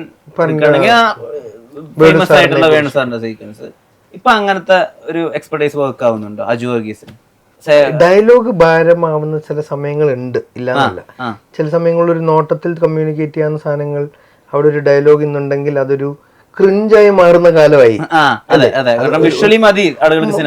ആൾക്കാർ അത്രയും അപ്ഡേറ്റഡും ആണ്, അവരത്രയും ഇപ്പൊ ഞാൻ എന്നെ പോലുള്ളവരെക്കാളും കൂടുതൽ പ്രെഡിക്റ്റ് ചെയ്യാനിരിക്കുന്നവർ കൂടുതലായതുകൊണ്ട് അവർക്ക് ലെസ് ഡയലോഗ്സ് ഒരു പരിധി വരെ നല്ലതാണ്. കാര്യം വിഷ്വലി കമ്മ്യൂണിക്കേറ്റ് ചെയ്യാം, സൗണ്ട് ഉണ്ട്, സൈലൻസ് സ്പീക്സ്, എല്ലാം സിനിമയിൽ ഒരു മീഡിയം മാത്രമല്ലല്ലോ. സംഭാഷണം ഒരു ടൂളെന്നേ ഉള്ളൂ ഈ കഥ പറയാനുള്ളത്. ബാക്കി എത്രയോ ടൂൾസ് ഉണ്ട്. ഈവൻ ബാക്ക്ഡ്രോപ്പിലെ ഒരു സൈൻ പോലും, ഒരു ആർട്ട് പ്രോപ്പർട്ടി പോലും ബ്രില്യൻസ് ആയി മഹേഷ് ഒക്കെ ഇറങ്ങിയ സമയത്ത് നമ്മൾ കേട്ടിട്ടില്ലേ, ദിലീഷ് ചേട്ടൻ ചെരുപ്പ് കഴിയുമ്പോൾ രണ്ട് എന്ത് വെച്ച് ജാതിക്ക വെച്ചത് പോലും ആ നാട്ട് എനിക്കത് മനസ്സിലായി. അത് ജാതിക്ക ഇല്ലാതെ അത് കാണുവാണെങ്കിൽ വോളിബോൾ പ്ലേസ് ചെയ്തത് അതെ.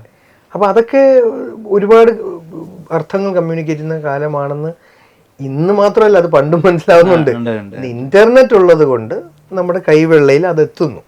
അപ്പൊ നമുക്ക് കുറച്ചും കൂടി അത് സംസാരിക്കാനുള്ള ഇടങ്ങൾ അല്ലെങ്കിൽ സമയങ്ങൾ കിട്ടുന്നു. മറ്റേത് നമുക്ക് ഇന്റർനെറ്റ് ഇല്ലായിരുന്നു. അതാണ് ഡിഫറൻസ്. വളരെ ശരി. ഇപ്പം ഫോർ ഇൻസ്റ്റൻസ് ഞാൻ നമ്മുടെ ബ്ലസി സാറിനോട് സംസാരിക്കുന്ന സമയത്ത് ഇപ്പൊ തന്മാത്രയില് ആ മകന്റെ ഡ്രോ തുറക്കുമ്പോ അതിനകത്ത് എന്തൊക്കെയാ വേണ്ടേ, ഇൻസ്ട്രുമെന്റ് ബോക്സ് വേണം, അത് ക്യാമലിന്റെ ആയിരിക്കണം, ക്യാമലിന്റെ ഈ കളറിന്റെ ആയിരിക്കണം, അത്രയും ഡീറ്റെയിലിംഗ് ഒക്കെ അന്നും ഉണ്ടായിരുന്നു. പിന്നെ കിലുക്കൊക്കെ പോസ്റ്റ് ഡിലീറ്റ് ചെയ്തില്ല, അത്രയും കൊമേഴ്ഷ്യൽ ഒരു പടം പറ്റുമോ? അത് ചെയ്തേ പറ്റൂ. അത് ചെയ്യുന്നില്ല എന്നുള്ള വാദമൊന്നും ഒരിക്കലും നമുക്ക് സമ്മതിച്ചു കൊടുക്കാൻ പറ്റില്ല.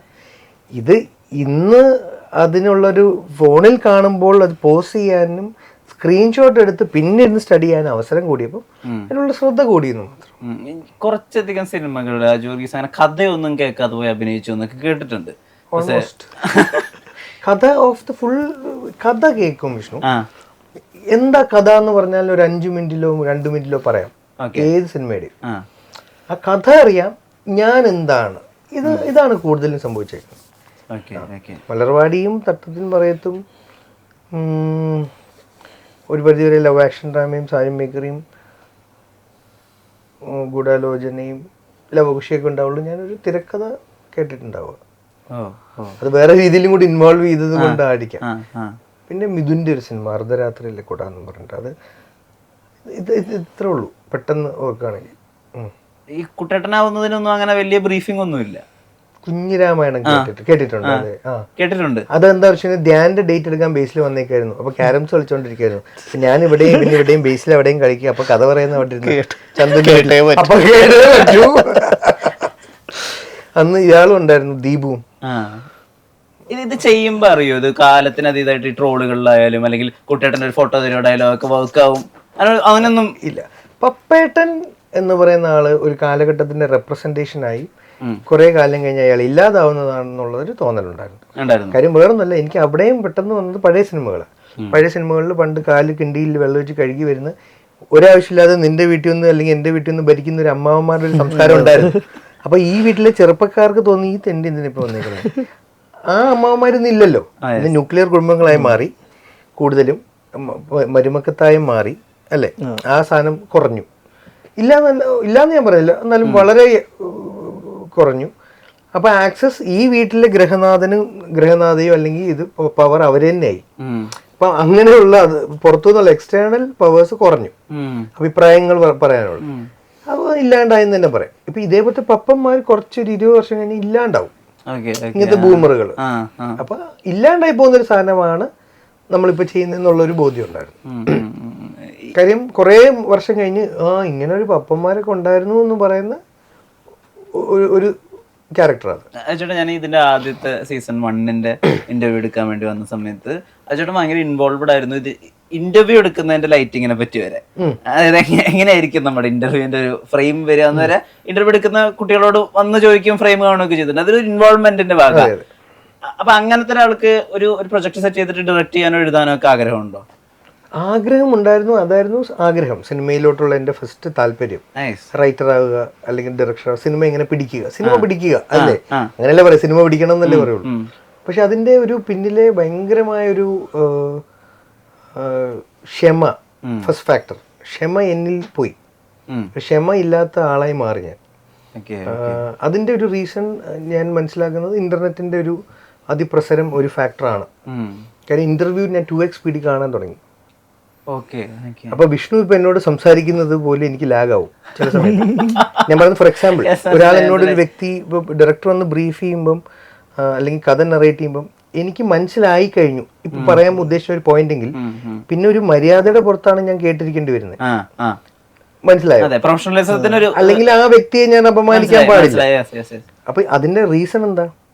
ഈ ഇന്റർവ്യൂസ് ഒക്കെ 1x 1.5 2 കേൾക്കുമ്പം ഡിജിറ്റലി നമുക്ക് സ്പീഡ് ചെയ്യാം. ഇപ്പൊ നിന്നെ ഇവിടെ തൊട്ടാൽ നീ സ്പീഡിൽ പറയുന്ന ആളാവില്ലല്ലോ. അത് ഭയങ്കര ഹാംഫുള്ളാ. അതിന്റെ ഒരു വിക്ടിമായി മാറുന്നുണ്ട് ഞാൻ ഇന്റർവ്യൂ ഇപ്പം 2 കഴിഞ്ഞ് 2.5 ഉണ്ടോ നോക്കുക. വോയിസ് നോട്ട്സ് 2 അത് റിയൽ ലൈഫിൽ പറ്റുമോ? മറ്റേതുപോലെ പറയേണ്ടി വരില്ലേ?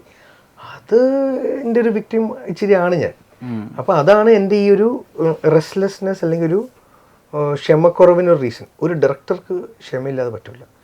പ്രൈമറി ഒരു ഡയറക്ടർക്ക് വേണ്ടത് എന്നെ മനസ്സിലാക്കുന്നത് എല്ലാവരെയും കേൾക്കുക. ഫസ്റ്റ് തിങ്, എന്ത് പൊട്ടത്തരവും ഏത് നടനോ ടെക്നീഷ്യനോ പറയുകയാണെങ്കിലും ആ പൊട്ടത്തരം കഴിഞ്ഞ് അയാൾ പറയുന്ന ഒരു നല്ലതുണ്ടാവാം. ആ നല്ലതിനെ വേണ്ടി വെയിറ്റ് ചെയ്യുകയും അത് ഒരു സ്റ്റുപ്പിഡ് വെയിറ്റിംഗ് ആവാതിരിക്കാനും ഉള്ളൊരു ക്ഷമ വേണം. എനിക്കതില്ല. അപ്പൊ അതുകൊണ്ട് ഞാൻ ആ ജോലിക്ക് അർഹനല്ല. ഈ വയലൻസ് ഹാൻഡിൽ ചെയ്യണതേ ഇപ്പൊ നിങ്ങക്ക് ലിമിറ്റ് അധികം ഇല്ലല്ലോ OTT. പക്ഷെ പാർട്ട് 1 അത് നന്നായിട്ടാണ് ഡീൽ ചെയ്തത്, വളരെ സട്ടിലായിട്ടാണ് ഡീൽ ചെയ്തത്. ഇവിടെ നമുക്ക് അതിനുള്ള സാധ്യതകളുണ്ട്, അല്ലെങ്കിൽ നിങ്ങൾക്ക് എക്സ്പ്ലിസിറ്റ് സീൻസ് ഉൾപ്പെടുത്താനുള്ള ഒരുപാട് സിറ്റുവേഷൻസ് ഉണ്ടായിട്ട് നന്നായിട്ടാണ് അത് ഡീൽ ചെയ്തത്. അത് ഈ അജിച്ചേട്ടനൊക്കെ ഉള്ള കാരണം ഫാമിലി ഓഡിയൻസ് കാണുന്നുള്ളത് കാരണം കൊണ്ടാണോ അത് ആ സബ്ജക്ട് അത് ഡിമാൻഡ് ചെയ്യുന്നില്ല? അതായിരുന്നോ? സബ്ജക്ട് വെച്ച് പിന്നെ എനിക്കും അത്രയും മതിയായിരുന്നു എന്നുള്ള സംഭവം ഉള്ളതുകൊണ്ടാണ്.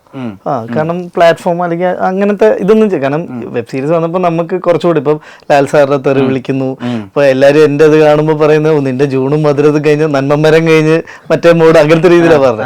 അപ്പൊ നമ്മൾ നോക്കുമ്പോൾ അതിന് അത്രയും മതി. പിന്നെ അതുകൊണ്ടാണ് ആക്ച്വലി അത്രയും മതി എന്നുള്ളതുകൊണ്ട് ഞാൻ പേഴ്സണലി അതിനോട് അങ്ങനെ അത്ര യോജിപ്പുള്ള ആളുമല്ല.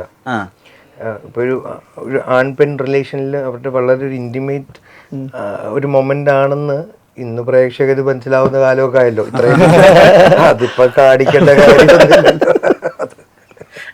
അതിന് വേറെ സിനിമകളുണ്ടല്ലോ. അപ്പോ ഇത് പോസ് ചെയ്തിട്ട് കണ്ടിട്ട് അല്ല, ഞാൻ പറഞ്ഞ അത് വളരെ ബ്യൂട്ടിഫുൾ ആയിട്ട് ഇന്റിമസി ഓൺ ഫിസിക്കാലിറ്റിയിൽ അതാ പറയുന്നത്. ടു ബ്രൂട്ടൽ വയലൻസിനോട് എനിക്ക് അതേ സമീപനം തന്നെ. ഇപ്പം ചിലത് ഭയങ്കര എന്താണെന്നറിയോ, അതിന്റെ റീസൺ ഞാൻ പറയാൻ കാര്യം, പ്രാക്ടിക്കലി തിയേറ്റർ മാത്രമാണെങ്കിൽ ഇതിന് നമുക്കിവിടെ സർട്ടിഫിക്കേഷൻ വെച്ച ആളെ കയറ്റാതെ പിള്ളേർ കയറില്ല. ഇതിൽ OTT വന്നാലും പിള്ളേർ കാണാതിരിക്കാൻ അതിനുള്ള ഇതുണ്ട്, എന്താണ് പാരന്റൽ ലോക്ക് ഉണ്ട്. ഇൻസ്റ്റാഗ്രാമിൽ വന്നു കഴിഞ്ഞാൽ ഇതിന് എന്ത് ലോക്കമുള്ളത്? ഇത് കൃത്യം ക്ലിപ്പായിട്ട് വരും, അത് കുട്ടികളുടെ കയ്യിലെത്തും. അപ്പം നമുക്ക് ഒരു രീതിയിൽ ഇതിനെ ഗൈഡൻസ് മാനദണ്ഡം പാലിക്കാൻ പറ്റില്ല. ചേട്ടാ ഞാനൊരു കാര്യം ചോദിച്ചിട്ട്, 4 കുട്ടികളുടെ അച്ഛൻ ആയിട്ടിരിക്കല് എപ്പോഴെങ്കിലും ഇങ്ങനത്തെ സിറ്റുവേഷൻ ആലോചിച്ചിട്ടുണ്ടോ? നമുക്കൊരു 18+ ടോപ്പിക് മകൻ വന്ന് ചോദിക്കുകയാണ്, അപ്പൊ ഞാൻ എങ്ങനെയാ ഉണ്ടായത്? അപ്പൊ അങ്ങനെ ഒരു ഷോർട്ട് ഫിലിം തന്നെ ചെയ്ത ആളാ. എന്താ ഒരു കുട്ടി ചോദ്യം, ഞാൻ ഗൂർക്കായിരുന്നു റോണിച്ചേട്ടന്റെ ഡയലോഗ് എനിക്ക് ഓർമ്മയില്ല. അപ്പോ അങ്ങനെ ഒരു കാര്യമോ അല്ലെങ്കിൽ ഇൻസ്റ്റൻസ് ഇതെന്താ ഈ പോണും റിയൽ ലൈഫ് തമ്മിൽ വ്യത്യാസം എന്താന്ന് കുട്ടി ചോദിച്ചാൽ അത് എക്സ്പ്ലെയിൻ ചെയ്യുന്ന ഒരു അജോർഗീസ് ഇമാജിൻ ചെയ്തിട്ടുണ്ടോ? പിന്നെ അതിന്റെ ഒരു കുറവ് ഇല്ലായ്മയാണ് എന്റെയൊക്കെ തലമുറയ്ക്ക് പറ്റിയ ഏറ്റവും വലിയ തെറ്റ്. ഞാൻ എല്ലാവരും എന്ന് പറയുന്നില്ല. ആ എഡ്യൂക്കേഷൻ റൈറ്റ് ഏജിൽ കൊടുക്കേണ്ടത് മസ്റ്റാണ്. ഈ ഞാൻ ഉൾപ്പെടുന്ന ഒരു അല്ലെങ്കിൽ എൻ്റെ മുകളിലോട്ടുള്ള ഞാൻ ബിലോങ് ചെയ്യുന്ന ഒരു നാടിൻ്റെ സോ കോൾഡ് ഒരു പല രീതിയിലുള്ള ഇത് റിലേറ്റഡ് ആയിട്ടുള്ള ഒരു ഫ്രസ്ട്രേഷനോ ഇഗ്നോറൻസോ അറിവില്ലായ്മയോ ഒക്കെ ആ കറക്റ്റ് സമയത്ത് ഇതെല്ലാം ഇതിൻ്റെ റൈറ്റ് മീറ്ററിൽ നമ്മളോട്ട് എഡ്യൂക്കേറ്റ് ചെയ്ത് തരാത്തതിൻ്റെ കുഴപ്പമാണ്. അത് ഭയങ്കര ഇമ്പോർട്ടൻ്റ് ആണ് ഇന്നത്തെ തലമുറയ്ക്ക്. അത് റോങ് വഴികളിലൂടെ പോയി പഠിക്കുന്നതിനേക്കാളും നല്ലത് കറക്റ്റായിട്ട് ഇതിനൊക്കെ ഒരു ഡിവൈൻ എലമെൻ്റ് ഉണ്ട്. ആ ഡിവൈൻ എലമെൻറ്റിൻ്റെ ബ്യൂട്ടി മനസ്സിലാക്കി കൊടുത്താൽ അതാണ് ഏറ്റവും അവർക്കത് നമ്മൾ ചെയ്യേണ്ട ഉത്തരവാദിത്വം. നമുക്കത് എത്രമാത്രം പ്രാക്ടിക്കലി പറ്റുന്നു അതിനെക്കുറിച്ച് അറിവ് വേണം. ഒരു കുട്ടിയോട് ഇത് പറയുന്നതിനെക്കുള്ള എങ്ങനെ പറയാം. ഇപ്പം ഞാൻ പറഞ്ഞില്ലേ, ഒരു ഡയറക്ടർ എന്നെ ബ്രീഫ് ചെയ്തത് മാഷാന്ന് പറഞ്ഞ കഴിഞ്ഞു. ഞാൻ മനസ്സുകൊണ്ട് മാഷ് അത് മസിൽ പിടുത്തൊന്നും വേണ്ട, മാഷാകുമ്പോൾ സാധാരണക്കാരനാണ്. അപ്പം വേറൊരാൾക്ക് വേറെ. അപ്പോൾ ഓരോ കുട്ടിയെയും പഠിക്കുന്ന ഒരു സൈക്കോളജി അറിയാവുന്ന കുട്ടികളുടെ സൈക്കോളജി അറിയാവുന്ന ഒരു വ്യക്തിയായിരിക്കണം ഇത് ഹാൻഡിൽ ചെയ്യുന്നത്. ആ ജോലി ചെയ്യുന്നവർ കൂടണം. കുട്ടികളുടെ ഏത് ഏജ് തൊട്ടാണ് ഒരു ആൺ പെൺ വ്യത്യാസം. ഞാനൊക്കെ ബോയ്സ് സ്കൂളിൽ പഠിച്ചാണ്. അപ്പം നാച്ചുറലി ബോയ്സ് സ്കൂളിൽ എന്ന് പറഞ്ഞൊരു കോൺസെപ്റ്റ് റോങ് ആണ്. കാര്യം ഇവിടെ ഇരിക്കുന്ന ഒരു ഓപ്പോസിറ്റ് ജെൻഡറിലുള്ള ഒരു വ്യക്തി എന്നും നമുക്ക് ഏലിനാ. ആ വ്യക്തിയുടെ രൂപം, ആ വ്യക്തിയുടെ സംസാരം, ഇതൊക്കെ നമുക്ക് കൗതുകം. ഈ ജോണി ചേട്ടൻ ഇന്റർവ്യൂ പറഞ്ഞ പോലെ നമുക്ക് ആ ഒരു പ്രായം, ഒരു ഘട്ടം മുഴുവൻ നമ്മൾ കൊതിയോടെ കാത്തിരിക്കുന്ന ഇതെന്താണ് ഈ ഏലിയൻ അല്ലേ ഇത്. എന്നാൽ ചെറുപ്പം തൊട്ടേ അവർക്ക് അതിൻ്റെ റൈറ്റ് മാതൃകാപരമായ അതിനൊരു ഇൻട്രാക്ഷനൊക്കെ ഇന്നത്തെ കുട്ടികൾക്കുണ്ട്. അത് കിട്ടുന്നവർക്ക് ആ ഒരു ഭീകര കൗതുകമൊന്നുമില്ല. നമ്മളെപ്പോലെ തന്നെ ഒരു വ്യക്തി, ദൈവം ഈശ്വരൻ രണ്ട് രീതിയിൽ നമ്മളെ ക്രിയേറ്റ് ചെയ്തിരിക്കുന്നു. അപ്പം പരസ്പരം മര്യാദ കൊടുത്ത് പോലും നമുക്ക് വളരാം. പിന്നെ നേരത്തെ പറഞ്ഞ പോലെ പോൺ എന്ന് പറയുന്നത് വളരെ റോങ് ആയിട്ടുള്ളൊരു മറ്റ് ജെൻഡറിന്, ഇപ്പം ആണുങ്ങൾ പെൺകുട്ടികളെയും പെൺകുട്ടികൾ ആണുങ്ങളെയും തെറ്റായി ചിത്രീകരിക്കാനും ഒബ്ജക്റ്റിഫൈ ചെയ്യാനും ഏറ്റവും നമ്പർ 1 റീസൺ ആവുന്നത് പോണാണ്. അതിൻ്റെ ഒരു വിക്ടിമുള്ള ഒരു വ്യക്തിയാണ് ഞാനൊക്കെ. മനസ്സിലായി? നമ്മളൊക്കെ അന്ന് ഇതൊക്കെ പഠിക്കണ്ടേ, ഇതൊക്കെ അറിയണ്ടേ. അതൊക്കെ വേറെ മാർഗമൊന്നുമില്ല. അപ്പൊ ഇത് അറിയാനുള്ള കൗതുകവും ഹ്യൂജ്. പോയി ചോദിക്കാനുള്ള ധൈര്യം എല്ലാവരോടും. കൂട്ടുകാർ മാത്രമേ ഉള്ളൂ. കൂട്ടുകാർക്ക് നമ്മുടെ ബോധമുള്ളൂ.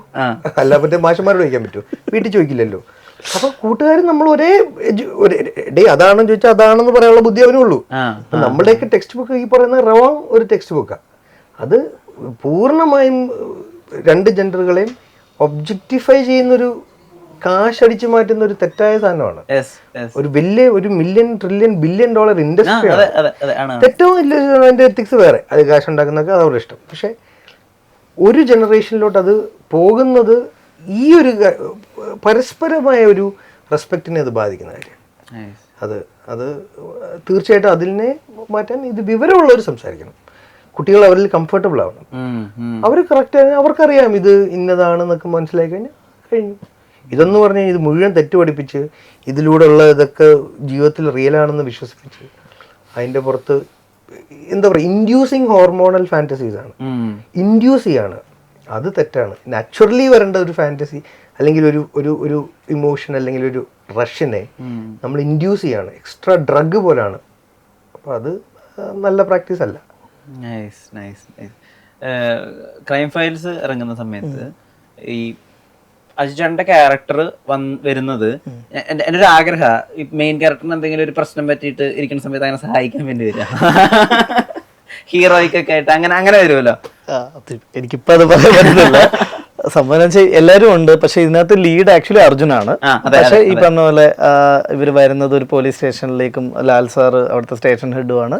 അപ്പോൾ അവിടുത്തെ ഒരു അമ്പിളി രാജു, ഇന്ദ്രൻ സേട്ടൻ പ്ലേ ചെയ്യുന്ന ക്യാരക്ടർ, അപ്പോൾ പുള്ളിയുടെ ഒരു മിസ്സിങ് വെച്ചാണ് പരിപാടി തുടങ്ങുന്നത്. അപ്പം അത് പക്ഷേ ഈ ഞാൻ നേരത്തെ പറഞ്ഞ കേസ് മൾട്ടിപ്പിൾ ലെയേഴ്സ് ആയതുകൊണ്ട് പല ഇൻവെസ്റ്റിഗേറ്റീവ് ഓഫീസേഴ്സും കാര്യങ്ങളും എല്ലാം ജോയിനിങ് ചെയ്യുന്നുണ്ട്. അപ്പോൾ ആ ഭാഗമായിട്ട് അജിചേട്ടൻ വരും, ജോയിൻ ചെയ്യുന്നതായിട്ട്. ഇവിടുത്തെ കേസ് നടക്കുന്ന ഒരു സ്റ്റേഷൻ തൊട്ടപ്പുറത്തെ ഒരു അങ്കമാലി പോട്ടെ അല്ലെങ്കിൽ തൃശ്ശൂർ, അവിടുത്തെ ഒരു സുഹൃത്തായ ഒരാൾ നമ്മൾ ഡിസ്കസ് ചെയ്യുമല്ലോ. ബേസിക്കലി അതാണ്. അപ്പൊ ആ ഒരു ഫ്രാഞ്ചൈസ് ബിൽഡിംഗ് ഉണ്ടല്ലോ. ഇപ്പൊ അത് പറയുന്നില്ല. എന്തായാലും പ്രോമിനന്റ് റോള് തന്നെയാണ്. അതായത് ഈ പറഞ്ഞ പോലെ ചേട്ടൻ ഇതാണ് പറഞ്ഞ പോലെ എല്ലാവരും ഉണ്ട്. ലാൽ സാറ് നമ്മുടെ പഴയ സീസണിൽ എല്ലാവരും ഉണ്ട്. ഈ പറഞ്ഞ പോലെ പല കഥാപാത്രങ്ങളാണ്, എല്ലാവരും ക്യാരക്ടേഴ്സ് ആണ്. അർജുനിലൂടെ പോകുന്നതേ ഉള്ളൂ. പക്ഷെ എല്ലാ ക്യാരക്ടേഴ്സിനും ഇമ്പോർട്ടൻസും കാര്യങ്ങളും ഉണ്ട്. പിന്നെ പോലെ അതർ സ്റ്റേറ്റിലെ കാര്യങ്ങളും ഉണ്ട്. കർണാടക പോലീസിന്റെ ഒരു എലമെന്റ്സ് പരിപാടികളും ഉണ്ട്. Nice nice. രണ്ട് കാര്യങ്ങൾ ചോദിക്കണം. അർജുൻ ദാസായിട്ട് ഒരു പ്രൊജക്ട് അനൗൺസ് ചെയ്തിട്ടുണ്ടായിരുന്നു, അത് ഇപ്പോഴും ഉണ്ടോ? അത് ഉണ്ട്. അത് ഇത് പറഞ്ഞ പോലെ ആക്ച്വലി ഈ ഏപ്രിലിൽ ഷൂട്ട് തുടങ്ങേണ്ടായിരുന്നു. അപ്പോൾ ഇതിന്റെ റിലീസ് കാരണം ഇതിന്റെ പ്രൊഡക്ഷൻ നമ്മളായിരുന്നു. സോ ഇതിന്റെ റിലീസ് ടൈമിൽ എന്തായാലും അവൈലബിൾ ആവണം. അത് കാരണം ഷൂട്ട് അങ്ങനെ. അപ്പം ഇപ്പം അർജുൻ നെറ്റ്ഫ്ലിക്സ് സീരീസിനൊന്നും ചെയ്തോണ്ടിരിക്കുക. അപ്പം അത് കഴിഞ്ഞാൽ നമ്മളാ ചെയ്യുന്നത്. അപ്പം അത് കഴിഞ്ഞിട്ട് ചെയ്യാൻ വേണ്ടി. രണ്ടാമത്തെ കാര്യം, മധുരത്തില് അർജുൻ അശോകൻ വളരെ വെൽ ഓഫ് ആയിട്ടുള്ള വീട്ടിൽ നിന്നാണ് നമുക്ക് തോന്നിയിട്ടുള്ളത്, അങ്ങനെ മനസ്സിലായിട്ടുണ്ട്. മിനി കൂപ്പറൊക്കെ ഓടിക്കുന്നുണ്ടല്ലേ. ആളെന്തിനാ ആളുടെ ഒരു പാരന്റിന് ഒരു ഗവൺമെന്റ് ഹോസ്പിറ്റലിൽ കൊണ്ടുപോയി ട്രീറ്റ് ചെയ്യുന്നൊരു അതിനകത്ത് ആക്ച്വലി ഒരു സീനുണ്ട്. ജഗദീഷ് ചേട്ടനെ ഫോൺ വിളിക്കുമ്പം ജഗദീഷ് ചേട്ടനോട് പറയുന്നുണ്ട് ഫസ്റ്റ് തുടങ്ങുമ്പോൾ തന്നെ, അപ്പോൾ എനിക്കിവിടെ നിന്ന് മടുത്തു, മറ്റേ ബൈ സ്റ്റാൻഡർ റൂം കാര്യങ്ങൾ. അപ്പോൾ ജഗദീഷ് ചേട്ടൻ പറയുന്നുണ്ട്, എടാ അവിടുത്തെ ഡോക്ടേഴ്സ് നല്ലതാണ്, നീ അത് കുറച്ച് ബുദ്ധിമുട്ടേ ഉള്ളൂ, നീ അത് സഹിക്കും, പക്ഷെ ഡോക്ടേഴ്സ് അടിപൊളി. അത് എന്തുകൊണ്ടാണ് കാരണം വെച്ചാൽ ഞാനിത് അനുഭവിച്ചതാണ്. എൻ്റെ ഫാദറിൻ്റെ ബൈപ്പാസ് സർജറിക്ക് വേണ്ടി കൂട്ടി നിൽക്കാൻ പോയതാണ്. പക്ഷേ ഞാൻ അവിടെ ചെന്ന് കഴിഞ്ഞപ്പം ഫാദറിനും നമ്മുടെ അവിടുത്തെ ഇപ്പം കോട്ടയം മെഡിക്കൽ കോളേജ് ജയകുമാർ എന്ന് പറഞ്ഞ ഡോക്ടറുണ്ട്. പുള്ളിയാണ് ബൈപ്പാസ് സർജറിയിൽ എനിക്ക് 100% സക്സസ് റേറ്റാണ്. അപ്പോൾ ഡോക്ടേഴ്സിനെ നോക്കിയാൽ പോകുന്നത്. പിന്നെ നമ്മൾ വിചാരിക്കുന്നില്ല ബൈ സ്റ്റാൻഡറിനെ ഉള്ളൂ ഈ പറഞ്ഞ കഷ്ടപ്പാട്. പേഷ്യൻസിന് പ്രൈവറ്റ് ഹോസ്പിറ്റലിനെക്കാട്ടിലും നല്ല റൂം. അതെ അവിടെയായിരുന്നു ഗ്ലാമർ കുറവാണ്, ട്രീറ്റ്മെന്റ് പേഷ്യൻസിന്റെ റൂമും ICU ഒക്കെ ഏറ്റവും നല്ല ഇത് തന്നെ. അപ്പൊ അവിടെ ചെന്നപ്പോ എനിക്ക് ആദ്യം ഞാൻ നോക്കുമ്പോ ഒരു വലിയ ഹോള്, 150 പേര്, ഇത് എന്തൊരു കഷ്ടമാണ്. ഞാൻ വലിയ ഉത്തരവാദിത്തമുള്ള മോനായിട്ട് കാണിക്കാൻ വേണ്ടി അവിടെ പോകുന്നു, പക്ഷെ പണി വളർന്നു. പക്ഷെ 2-3 ദിവസം കഴിഞ്ഞ് കഴിഞ്ഞപ്പോ എല്ലാവരും ഒരു ഫാമിലി പോലെ ആവുന്നു. അപ്പൊ അതുണ്ടായിരുന്നു. അപ്പൊ ഞാൻ അതുകൊണ്ട് ഞാൻ അങ്ങനെ ചോദിച്ചിട്ടുണ്ടോ, ആദ്യത്തെ ദിവസം തന്നെ മുങ്ങാൻ വേണ്ടി എനിക്കിവിടെ നിൽക്കാൻ പറ്റത്തില്ല, ഇതെന്താന്ന് പറയുമ്പോൾ എന്തുകൊണ്ടാണ് ചൂസ് ചെയ്തത് ഞാൻ ചോദിച്ചു. അപ്പോഴാണ് ഈ ഡോക്ടറിന്റെ, കാരണം അത്രയും വലിയൊരു സർജറിയാണ്. അപ്പൊ ഈ ഡോക്ടേഴ്സിന്റെ കാര്യം വരുമ്പോൾ അതുകൊണ്ടാണ് വെച്ചത്. അതെ ഇതാണ് ആക്ച്വലി അത് വെക്കാനാണ് എല്ലാരും അവനെ. കാരണം ഒന്ന് അർജുനെ ഞാനത് കാസ്റ്റ് ചെയ്തു, അതിനു മുമ്പ് അവൻ ചെയ്യുന്ന എല്ലാം ഒന്ന് കീടി കിട്ടുന്നു, സാധാ വീട്. പക്ഷെ എനിക്ക് റിയൽ അർജുനെ അറിയാം, അടിച്ചു പൊളിച്ച് കിടക്കുന്ന ഒരാളാണ്. അപ്പൊ എനിക്ക് അവനെ അങ്ങനെ കാസ്റ്റ് ചെയ്യണമെന്നുണ്ട്, നല്ല ഡ്രസ്സിങ് വേണം. പക്ഷെ ഈ പറഞ്ഞ ഗവൺമെന്റിൽ വെക്കുക. അപ്പൊ അതുകൊണ്ട് ആ സീൻ കറക്റ്റ് വെച്ചത്. ലേൺ ചെയ്യണ പോലെ തന്നെ ഇമ്പോർട്ടന്റ് ആണ് ചോദിച്ചോട്ടെ അൺലേൺ ചെയ്യുക. അപ്പൊ അൺലേൺ ചെയ്യാൻ എപ്പോഴും ത്വര കാണിക്കുന്ന ആളായിട്ട് ചോദിച്ചോട്ടിന് തോന്നിയിട്ടുണ്ട്. അത് നീയും തുടരട്ടെ, നീയും നല്ല സിനിമകൾ സംഭവിക്കട്ടെ. ആൻഡ് ഇത് ഹിറ്റായിട്ട് ഇതിന്റെ ഒരു കണ്ടിന്യൂഷൻ ഇനിയും ഉണ്ടാവട്ടെ. ലാസ്റ്റ് അവസാനം ഒരു കോൾ എടുക്കുന്ന ഒരാളാവില്ലേ, അത് കുറച്ചും കൂടി വലിയ ആക്ടർ വരട്ടെ. ഇത് കുറെ ട്രാവൽ ആവട്ടെ. നേരത്തെ ഒരുപാട് നന്ദി. നമസ്കാരം. Thank you so much. Thank you.